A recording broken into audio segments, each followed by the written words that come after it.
For Linda Nance, the story of Annie Malone starts in a place with many stories. I went to the main library and there were maybe 2 or 3 slips of paper in there. Went to the Julia Davis Library and they said, well, all our information about her is at the main library, which it wasn't. It really did not make me happy. It made me angry. And I just continued to look for things. Not only did Nance look and collect, but she became the founder of the Annie Malone Historical Society. I just never stopped learning about her. So where did Linda Nance get everything? Well, she says for some, newspaper clippings led her to some things. Most were donated by board members or members of the community who knew of her organization. Things like these Puro tins or the pressing comb. My husband said, what are you going to do with all that stuff on your desk? Those artifacts on her desk turned into a house full of Malone's life. Pictures, pressing combs, a physical celebration of who she was. It got to the floor and it got to the closet and it got to be boxes. And I just decided I'm not going to be quiet about that. Today, those piles and boxes now sit on display at the Fieldhouse Museum. So I want to ask you, when people come here, what is the hope, what are you hoping for them to take away when they walk through the exhibit? My desire was that they have an immersion kind of experience and feel what was going on in her day. The exhibit starts with a look at Puro College. She broke ground on a building in the Ville in 1917. It was opened in 1918. It was her business office, a manufacturing operation, training center, and much, much more. But something else was happening that year in 1917. Across the river, Black people were being killed in the East St. Louis massacre. Linda says Malone had a personal tie to that day too.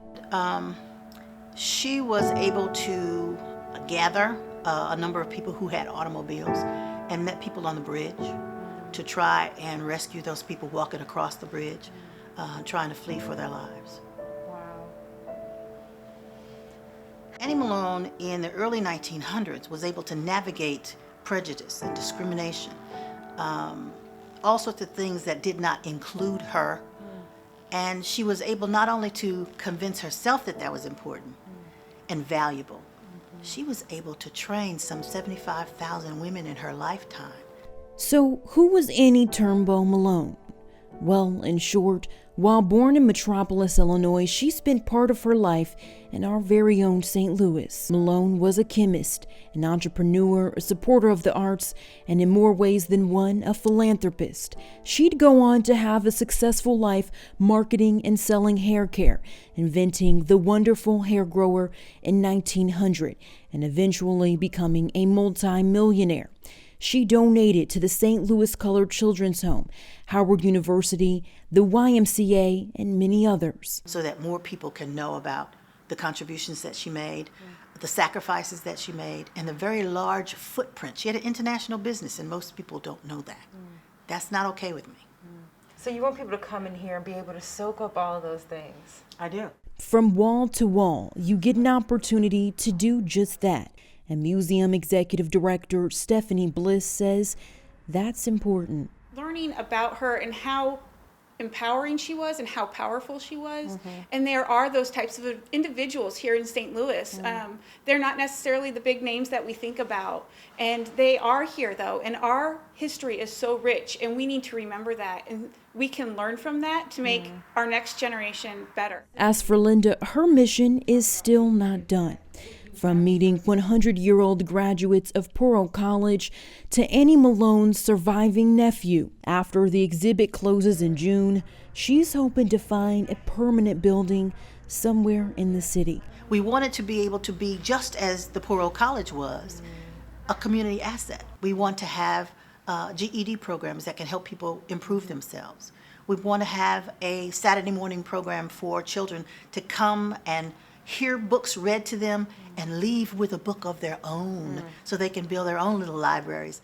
a woman we celebrate each year in the Annie Malone May Day Parade, a woman whose mission is still carried out through Annie Malone Children and Family Services, a woman who made a way and paved a way. Because she didn't wait for those things to happen. She didn't get permission from anyone for those things to happen. She saw that need and she filled it.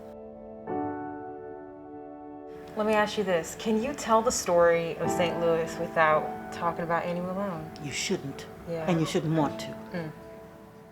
For Living St. Louis, I'm Gabrielle Hayes.